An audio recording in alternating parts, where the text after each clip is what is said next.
আমাৰ অসমত বসবাস কৰা আমাৰ চাহ জনগোষ্ঠী আদিবাসী ৰাইজসকলৰ কাৰণে আজি খুব ডাঙৰ দিন, খুব মানে উলহ মালহৰ দিন। যিহেতুকে আপোনালোকে সকলোৱে জানে যে আজি পূৰ্বকালত ব্ৰিটিছে যেতিয়া অসমত চাহ বাগিচা স্থাপন কৰিছিল আৰু এই ব্ৰিটিছে অসমত চাহ বনোৱা হিচাপে আমাক বিভিন্ন ভাৰতবৰ্ষৰ বিভিন্ন ৰাজ্যৰ পৰা আমাক বনোৱা হিচাপে আমাক চালান জৰিয়তে আমাক লৈ আহিছিল অসমলৈ। আৰু সেই চালানৰ জৰিয়তে অহাৰ পিছৰ পৰা আমি চাহ বাগিচাৰ কাম কৰি কৰি কৰি কৰি আজি প্ৰায় আমাৰ 200 বছৰ কাৰ্যকাল পাৰ হ'ল গোটেই অসমবাসী আমাৰ চাহ জনগোষ্ঠী আদিবাসী ৰাইজৰে।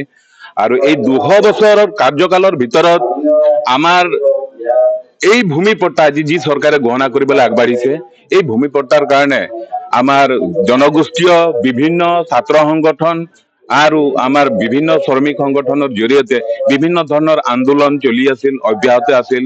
এক ভূমি পট্টাৰ কাৰণে, দ্বিতীয় আমাৰ জনজাতিকৰণৰ কাৰণে, আমাৰ শ্ৰমিক মজুৰিৰ কাৰণে।